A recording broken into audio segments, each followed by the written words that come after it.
Hi, my name is Olive. I am one of the coaches here at Valhallan. I am born and raised in New Braunfels, Texas. I have my school. I go to a school up in Virginia called ECPI University. I am there for project management and my business degree. I am one of our esports players up at ECPI. I am our Overwatch support main. I main Mercy, Kitiko, and Anna. I go to school off of a scholarship and I get paid pretty much to play. I lived up in Virginia for a little bit, and that's how I started going to school. And when I moved back down to New Braunfels, I was kind of looking for jobs, and I was doom scrolling Instagram one day when I got an ad for Valhallan and how they were looking for people to come and work for them. So I shot my shot, had an interview, and now I'm one of the coaches here. So originally, I didn't go to school off of the scholarship. My first year, I had to pay out of pocket. FAFSA didn't cover everything, and then I found out that hey, like my school has an esports team, and I was pretty interested in it. So I just tried out. Like I didn't know if I was gonna make anything, and then I came to be that I was one of their highest support players, or I was their highest support player. So they had offered me quite a sizable scholarship amount over my other teammates and stuff. And that's how I did that. I didn't know that they had one. So it was just like a normal club. And so we're called the ECPI Rams. It was just like a normal club that you kind of like try out for. They have like our tryout dates. So during my tryout, I just played a few games for them. We had like a little conversation, kind of where I was skill wise, what I was looking forward to, what I wanted to gain out of the ECPI Rams. And they kind of told me that they'd get back to me on if I had joined the team or not. And then I got a Discord notification one day where they had dropped the roster of who had made the team, and I was one of the only people. Hi, I'm Christian. I'm one of the coaches also here at Valhallan. I'm actually from Oklahoma, born in Oklahoma City. We moved here when I was about 7. Yeah, Boomer Sooners. Uh, and I played video games pretty much my whole life outside of, the going outside and staying out late and whatnot. Video games were the culture of uh, kind of my childhood. And so it started off real simple with, Mario Kart and Super Smash Bros. And then as I got older, you get into Xbox and Call of Duty and Halo and all these other games. And to be honest, it was a lot of single player for a long time because multiplayer wasn't really out yet. But as multiplayer, 25. Yeah. So multiplayer was just getting that, Black Ops and Call of Duty, and they were starting with the connectivity and the party chat and all that. But once I started getting that, it was probably about 13, 14, and never stopped. Once I got to be about 17, I heard that in San Antonio there were plenty of gaming competitions. They had them at PAX, which is a video game convention. They had them at San Japan, which is another like anime convention, and it was just a big room with all these monitors and different people playing against each other. And I never thought it was something that would come to fruition. I kind of signed up thinking like, oh, it's a bunch of people playing video games. I'm good at Mario Kart. This will be fun. Kind of just like an event. I'm all dressed up in a costume in the middle of a room playing video games. And I never thought I'd leave it anywhere. And then come later in that tournament, I got third place. And I went up and they were like, here's your money. And I was like, money? I didn't even know you get paid for this kind of stuff. So that was my introduction to the competitive world of it. And then as I got older, YouTube and YouTubers were posting more and more gaming videos. And so I got open to that of, content creation, YouTubing, streaming your games. You didn't even have to have a personality for it. People were streaming games just to play them, no commentary. And then I did see, I can't remember what year it was, but I was watching TV and it just came on at Esports, big arena TF2 game, like Team Fortress, and that was my first time ever seeing, like, oh wow, this is like basketball in NBA. ever since then, I've just been interested in doing all the tournaments, locally. You get to meet a lot of cool people, a lot of other people that grew up in that same like video game s, because it really separates. You get people that really know video games, and you get people who kind of don't know what you're talking about. But it's just you find your people, and I think that's another good part of it. Not only are you doing something you love, and you get money, and all prizes, and that's good and all, but for me, the root of it was I was surrounded by like-minded, individuals who I could be myself. And no one's gonna be, what are you doing? I'm having fun. It's awesome. I started off of an Atari. So that's what my aunt and my mom had. Um, and I was just like little games off of there. We had this like big, like gray computer. I don't even know what brand it was, but it was really old. And I used to do like Dora the Explorer games on there, Yeah. and like just little learning games and like the little leapfrogs and stuff like that. And then my fifth birthday, my mom got me a Wii for Christmas. So I got into like the Super Mario Bros. And like duck shooting ducks. There was this duck hunter game that my parents hated, but I had this little orange gun. I used to shoot ducks on my TV screen. Like me and my grandmother used to play like Super Mario all the time, and I used to hate playing with her because I'm like 5, and she used to run off the screen and then I'd die, and I was like really mad at her. And like I don't really know entirely what started. I know I got an Xbox one year from my aunt, and like I was just like into Minecraft. Like I played a whole bunch of Minecraft, and I had made some friends and stuff on there, and we just started like talking about games and building our Minecraft worlds and stuff. And it kind of branched from there. I remember going to GameStop when I was 11. Wasn't long after I got my Xbox, and begging my parents for Modern Warfare. Which one? The first one? All 3 of them. All 3 They of had them, like a little pack, and it had all 3 of them in it. Yeah. Yes. And I like really wanted it, but of course, like it's rated like M. Oh yeah. And my parents or my grandmother's like asking the dude, and she's like, "It doesn't have blood in it or anything, does it?" And the guy's like, "Yeah, no, like you can turn it off. You can't turn it off." Not in those days. And then I was like just playing the campaigns and stuff, and I like really enjoyed the shooter aspect of it. And I remember crying in my room in Modern Warfare 2 during the one scene. And When the betrayal. yes, Oh man. yes. I Everyone like bawled hated for that, yeah. hours, dude. I was mad. I wanted to punch my TV. That's injustice right there. I remember like the scene starting, and I was like, "Oh, he's gonna help us! He's gonna help us!" And I was like, "Price, no!" Well, my aunt and my mom weren't really big gamers. Like they had like little family games and stuff that we could play, but that was kind of it for the Atari. We still have it. It's up in my aunt's attic. So I really got into like Apex Legends and stuff. I was an Apex Pred for like the first 6 seasons, and an Apex Predator is the highest rank that you can get. So it's the top like 750 players in a region. So in like this like NA South, which would be like our region, I was the top 750th player or in that range for the first like 6 seasons. And then I kind of stopped playing a little bit because I started playing like more Minecraft with my friends and stuff, and just kind of getting back into not. It was 6 years ago, so I was 15, 16.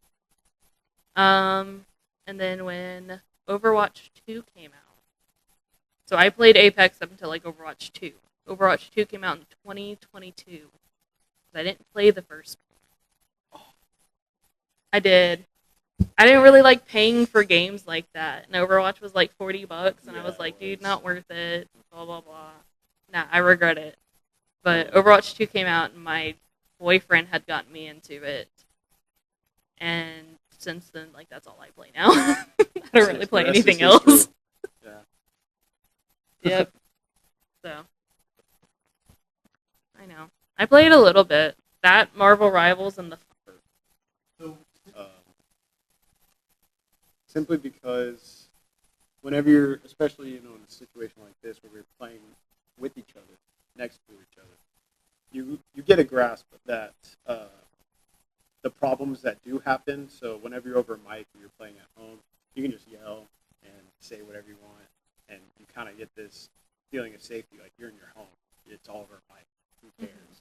But right. But whenever you're in a structured environment like this, and we're a team and we're playing together, and we all have that connection with each other, it's, I think, a lot more personal, to where we can see where there are, just like coaches in baseball and everything else, you see where there are downfalls, and you can help, correct that, or boost up their confidence, or get them to come out of their box. I've seen so many kids here that when I was the first day, they were so shy, they would barely talk to me, and now they got 5, 6 friends in here, or they got groups, and they're like, I want to play with this guy. It's that's what I think is the beneficiary of playing a structured in video games. And especially growing up, I wish I had that, because whenever that Call of Duty was coming out, 360, nothing but toxicity. It was how you call people names and make someone mad, and that was funny. That was the culture. People wanted to make you mad because it was an entertainment thing. And now we're getting to that. You can't do that. You got to have more character, and I feel like these kids are picking up on their words. I feel like one of the big things is, like, we grew up on video games, so we know what the community was like, and we can sit here and try to, like, fix it a bit. Yeah, and I mean, like, the video game industry is healing, especially, like, within how we treat each other, because I remember when I was younger, it was bad. Like, as a female, like, you never let anyone know that you were a female playing video games. I have been cussed out. I've been told to go back to the kitchen. Like, I have been told horrible things just because I'm a female who plays video games. It was very much so. Girls didn't do that. It was territorial. Yes, so territorial. And I mean, like, there's still some people out there like that now with Overwatch. If I, like, pick Mercy, I'm constantly seen as, oh, I'm a pick-me girl, or I'm just here to, like, be a distraction almost. And it's like, no, like, that's not what I'm here for. And you get people who will say stuff like that, but it's almost immediately followed up by a group of people being like, hey, no, like, don't say that. It's not okay to say. Which is nice, because it used to not be like that. Used to be the opposite. I know! So now it's kind of like, with these kids, it's nice to be able to, like, take a step back and be able to almost mold them to be respectful in the community. Like, we teach them with our healthy habits and stuff, like, hey, bullying people is not okay. Saying certain phrases or words, like, it's toxic, it's bad mannering.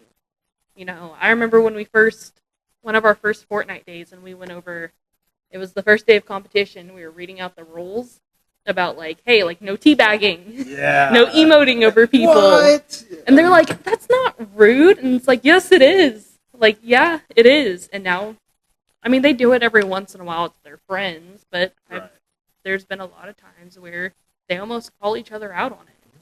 Like, they'll see, not each other, but someone else. Yeah.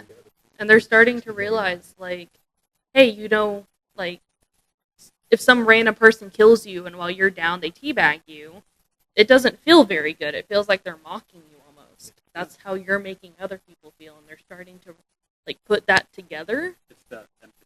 Yeah, that they didn't entirely have when they first came here. And I know some of them, and even some of their parents have talked to, like, me. I know they've talked to Summer about it, that ever since their kids have been coming here, like, they've been more respectful at home. Or they've been more, like, engaging with people in school, and they're more weary of what words are coming out. They're saying. And they're thinking about it because of stuff that we... And not in a scary sense of the word, but whenever we did it last week, whenever two kids have a disagreement on the same theme, I'll take them off the computers. I'll say, guys, let's just bring your chairs here. And I'll just sit in the middle, and we're just going to talk. Yeah. And that kind of, to me, that brings them out of that video game world and that screen and that mic, and now they're looking at humans face to face, your friends, and you're talking about. And I feel like that also hammers home that, like, problem solving, empathy, because you can argue all you want. Yeah. I hear them all the time on the mic. they're trying to scream over each other, Mm-hmm. but you take all that away, put them in front of each other, whole new game. And we kind of do that with like my team and stuff. Yeah. So even though like most of my team is in Virginia and I'm here, we have like 2 other people that aren't in Virginia. So most of our calls are over Discord. But anytime that there's issues or something, we'll take a break and we'll all turn on our cameras to talk to each other. Yeah. Because it's one thing when you're seeing like a little icon with someone's like initials or something, like on like Meets or Zoom or something. And you're just like, oh yeah, no, I'm just talking over them. It's another thing when, even though we're not like sitting face to face, we're still staring at each other on our monitor. Yeah. And it becomes a bit more real. A bit more like, oh, this is who I'm screaming at. This is like one of my best friends, and I'm sitting here degrading them because they didn't do what I wanted them to do. I think the internet. So I would say like my biggest one is, again, like my Overwatch kids, like Sam and Bryson. When they first came in, like they had played the game, but they weren't like the best, right? So I had created like an alt account for Overwatch so that they weren't being put into my elo because they couldn't handle it. It was immediately like they were dying all the time. They couldn't do any damage. Like it was really bad. By the time, like before they had like moved and stuff, I wasn't on my alt account anymore. I was playing on my like Twitch account, and like granted I wasn't playing on like my top 500 account, but I was playing like my mid elo, and they were great. Like Sam was holding up his own as tank. Like he was honestly kind of stomping these kids. Bryson was doing really good with being like our DPS and having games where he didn't die once, but he was still popping off with like 40 kills. And it was like really cool to see these kids grow. And it took us months. It took us forever to win our first game. Granted, like the first month I hadn't created the account or the alt account yet, so it was kind of bad. But hey, you got this. Yeah, like they did it. And even with that, like I play support. I can't entirely carry an entire team on my back. There's nothing you can do. Yeah, especially when I'm playing Mercy. Like I'm not going to carry an entire team. But they did it. And I think the game that we won, Sam probably died maybe 4 times. And since then, like we were having nights where we were playing where we were losing 1 or 2 matches. And yeah. And it was really good. And that's like they were so excited in the amount of like trust in each other had grown. And I mean, like they're brothers, so Sure. they already have that like brotherly bond, but it had seemed like they'd never really played games like that before. Right. So the amount of trust that they had in each other and their communication of like, hey, I'm behind you, I have you. You're okay to go in and do that. And then being able to talk to each other in their communications of like learning from each other and being able to be like, hey, I'm tank, I can go in and do some damage knowing that my brother and my supports are behind me and that they're going to say something if anything happens. So like that was really nice, and I hope that they still enjoy it. It can be rough sometimes, but The newest cool game. Always, I just love to see that from kids. I know we had a few shy ones too. You know, at first they're really quiet. So I feel like it's the safe space. This like you were saying, you get kids who maybe anywhere else they don't feel like they can talk about all this nerdy stuff. Games. Yeah. We have extroverts. Mm-hmm. You know what I mean? And I know just how hard. I was an extrovert in high school, and if you're very energetic about certain things you have passion about, and you don't find the people that reciprocate that, you can start to put yourself in a box. Yeah. And then it's but then you find places, like I said, like this. These kids it's like their personalities get burst. Yeah. It's really cool to see them talk about all their little Minecraft, Fortnite gimmicks, all their little skins, and they come to class. Hey, did you see this? Did you see that? Well, I got this. Oh, you got that? No way. Oh, it's just a heartwarming. Yeah. I remember the Fortnite camp not our first one, but the one that we just had recently. When she first came in, like she didn't talk much, she didn't really say anything, and I knew she was only really here because her brother was here. Right. But like she was very quiet. She only like played with her brother, and by the end of it, like you could tell that she was still kind of like quiet. She just seemed like a quiet, shy person in general. But she was actually like talking to the other kids by the end of it. And one of the other kids, like she exchanged gamer tags with, so they could play. That's so sweet. Yeah, and her brother. Oh my god, I love him. But he was kind of quiet and shy at first too. Like he didn't really know many people. There was like a few kids that he knew, but he was like running around like grabbing people to play with him, and he was joining other people's worlds. And he had given me a hug when he left, and he was like crying, and he was like, "I'll miss you," and I was like, "Please don't do this. Like I can't cry right now." Yeah, it just takes them to walk in. Yeah, I remember when I was younger and like Siege or CS:GO. Dude, CS:GO, man. I stopped playing monster. that game because of the people on there. That It was horrible. That was fun, but that's one of the games you definitely had to just mute your mic and everything else and just play. Because you put on that headset. It was, yeah, it was bad. And I mean, even though like now, as I'm older, I'm like, I could never say those words to kids, dude. Like, yes, there's some times where like I get angry because I get competitive with games. Like, I may not be a competitive person with sports or anything, but like Overwatch and Apex, like at the end of the day, I hear some of these kids because like all of the games have like chats and stuff, and I hear them talk, and I hear how other adults respond to them, and it's like mean and toxic behavior. I couldn't imagine any of these kids, and I understand why like a lot of them are kind of quiet at home when it comes to games, or why parents are scared about video games because of the stuff that they hear. Right. Yes, like it's horrible. I could never imagine saying the words that I hear to kids, much less other adults.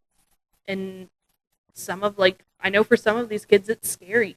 Oh, yeah. Because you see like TikTok videos or Facebook reels about, oh, well, this is what my son heard, or this is like what my daughter heard while playing this game. And like, that's not, I promise you, it's not all of us. It's not all of us. Because I know, like, when I hear stuff, I'm like the first person to defend the kid. Right. Like, we all start at some point. These 20-something-year-olds that are now screaming at kids online. Dude, you were their age playing video games, getting screamed at, and you didn't like it. So why are you doing it now? I mean, yeah, but it's just like stuff like that. Like, I know it's scary, especially with the way that the internet is now, and like it's terrifying. But I like that at Valhallan we teach them like internet safety. We are very much so like, hey, if you don't want to hear that, here's how you turn these settings off. Here's how you don't have to hear people, or you can talk, but like they don't have to hear you talking. So like stuff like that, and we teach them how to use like the chats for the people in Valhallan, and that the only people that they're talking to are other kids in Valhallan. Definitely growing. I think it's, yeah. I've seen like more esports stadiums be built, and I didn't even know that was a thing. And now it's taking priority over basketball and soccer stadium. You know, they'll have a 20-year-old basketball stadium, but you know, hey now. Yeah. No, I think I it's love soccer. Yeah, you got their own different football. But I've seen like they're like, oh, we just built esports, and they have giant, you know, TV rigs and a bunch of seats for all the commentators, spectators to sit in. So I think it's going nowhere but up, especially with places like this popping up, because it's not only this. We got, you know, like we have our competitors, the VR, the racing sim. That to me, all this is the next version of arcade. Because you had arcades, you know, growing up, like you said, quarters or cards or whatever. This to me is the next step. Because you play an arcade game and you play it and then you leave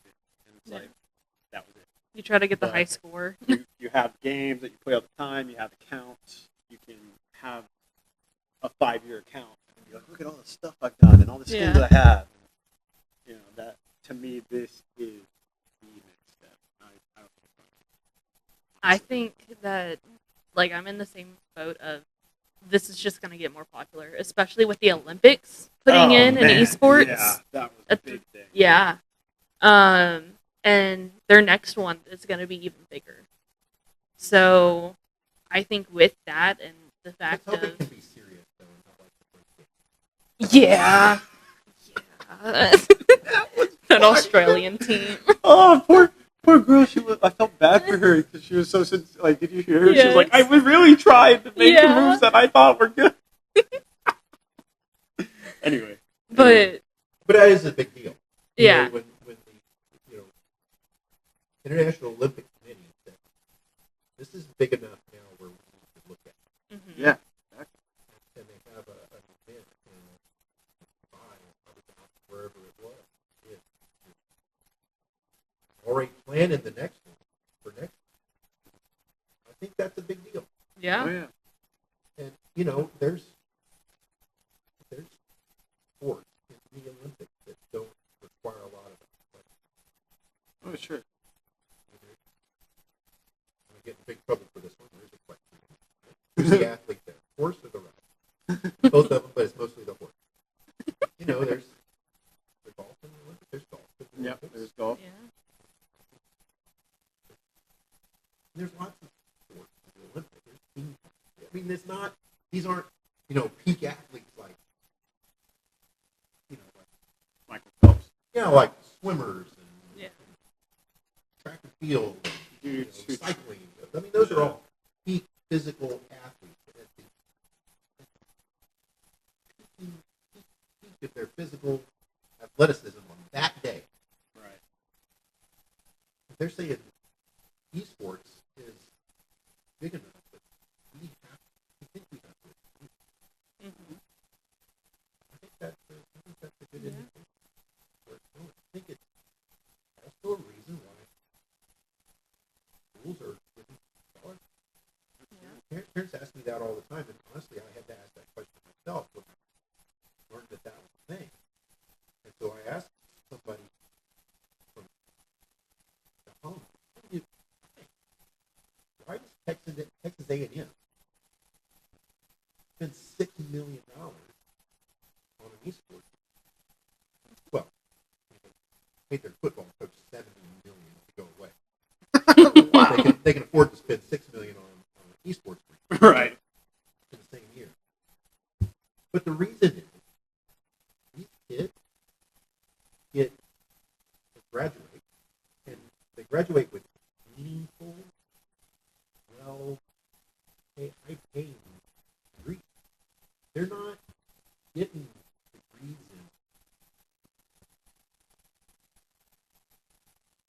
I want to pick up a bit of this field that people don't work in sociology. They're not getting degrees in visual merchandising. Kids go $300,000 in debt to get a degree that they're never going to work in the field. Esports kids, 18, 19, 20-year-old college kids, are getting degrees in project management, engineering, computer science. Most of the kids on my team are in there for networking or computer science. I'm like one of the only people in our entire esports program at ECPI that's in there for business. Yeah. But project management is a big deal. Yeah. And it's a work for a construction company. So that's why. It's why the military. Yeah. And it's cool. I've seen the next generation. You've seen the drones that they're piloting them with 360 control. Yeah. If you think about the future of warfare, it's already here. Right. It's all, but it's a lot of work. Not just but it's a lot of planning. There's a lot of parallels to flying a drone Afghanistan from a building in Florida. Dropping bombs in Afghanistan from aiming there in Florida. So it makes sense. Well, this is just a weird parallel on the side tangent, but whenever I started working at the tree company I work at, we use a lot of big machinery. So it's forklifts, cranes, all that. Every big thing is controller. And the first thing they tell you whenever you hop on the train, just like a video game. And you kind of taken aback because you're like, this is supposed to be heavy machinery, but then you start operating it and you use it. You're like, oh, this is just like a video game. Left is left, right is right, up is up, down is down. You press this button, I grab it. It's like, and it's not to correlate, video games with those things, but I do like to think that, that helps people, especially in this generation, grasp certain things. Like the mechanics of it all. Yeah, exactly. Or like controlling something, or learning buttons. Fine motor skills versus Yep. gross motor skills. If you're playing football, you get to really developing your gross motor running. Not necessarily fine motor skills. Small dexterity. Yeah. But that might be especially for a quarterback. Try to learn how to throw a curveball without getting the Tommy John surgery. Yeah. And I think we're starting to see that.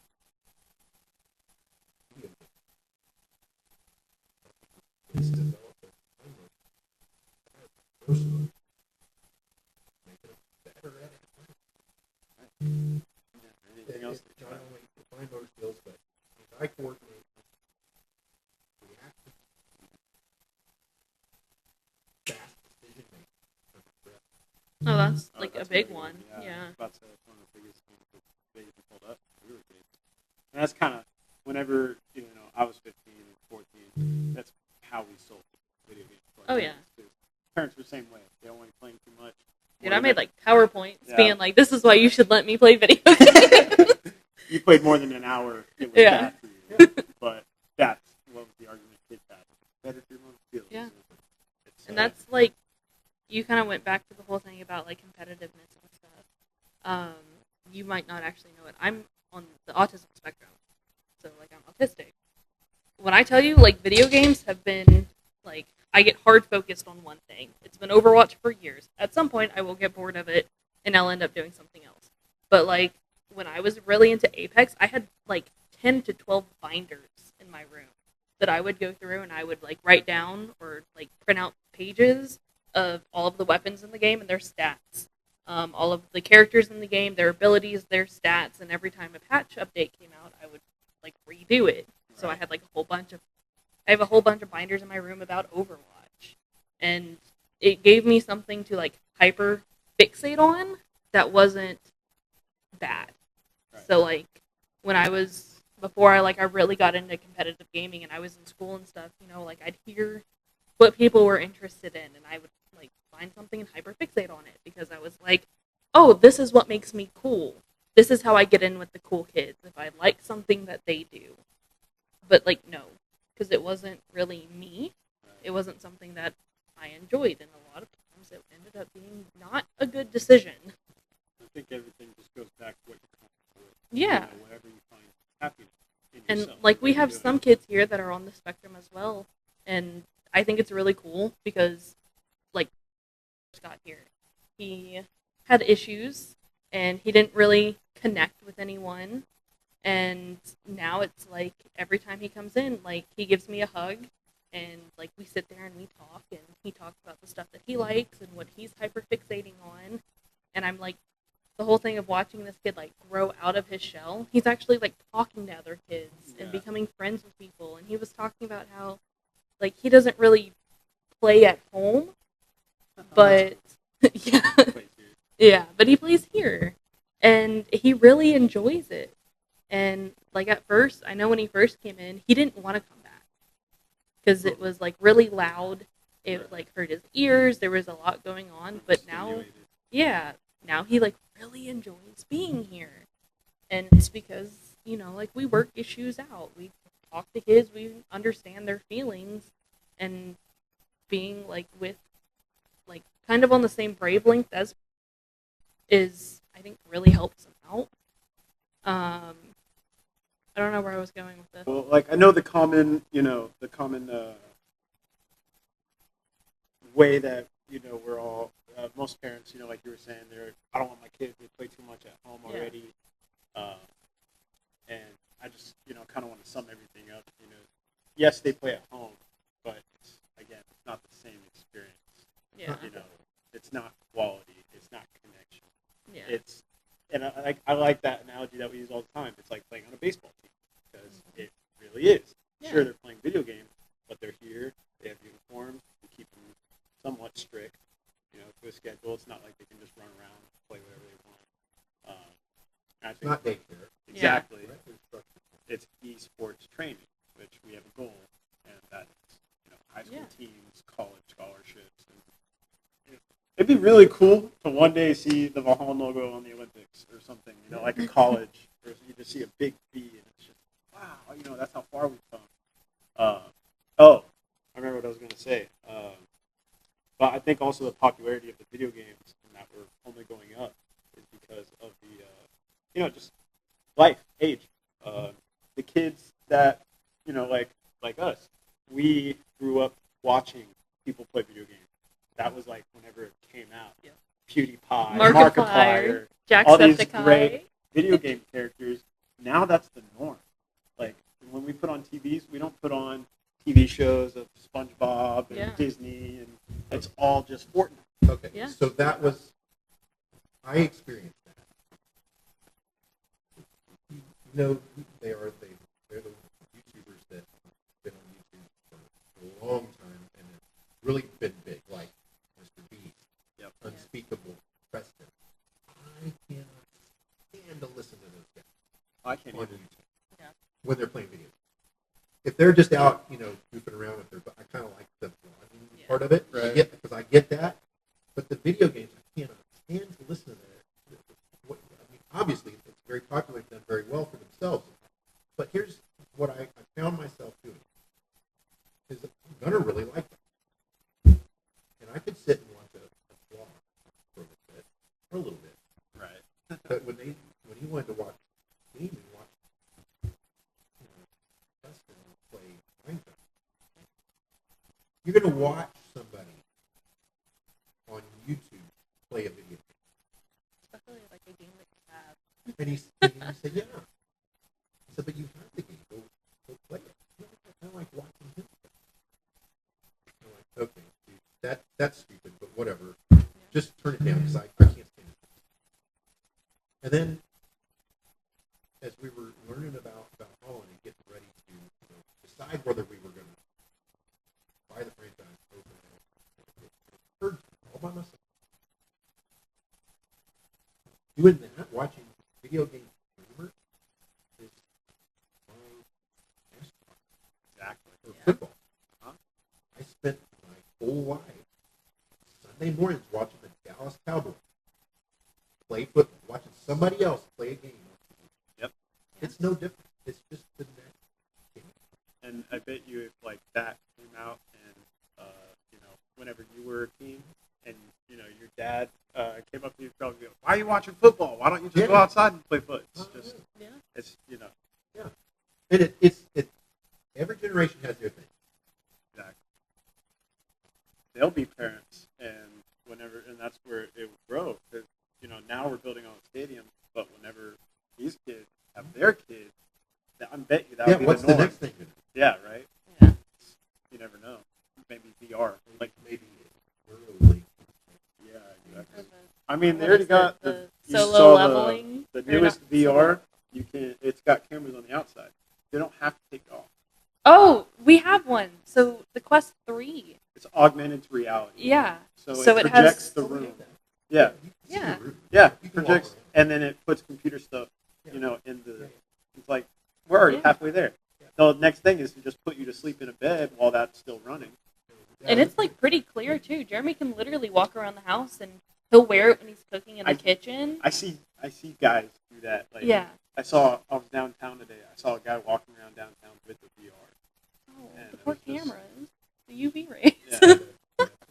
Yeah, when he's grabbing a coffee and like it's so weird. You see him in the park. He has a coffee, empty table. And he's just like, Yeah. And it's because he has like the he entire has all the screens desktop, in his face. like VR But desktop. But he looks It's like crazy. Tony Stark. That's probably the next thing. Like Exactly. no device. Yeah. Or like the Google Holographic, glasses. What was not the Wii, but there was another console before the Wii that had like this spatial device set up on top of the screen. Connect. Was it the 360 Connect? Yeah, that was the first. Yeah. And so and then the Wii did that a little bit. But that's probably the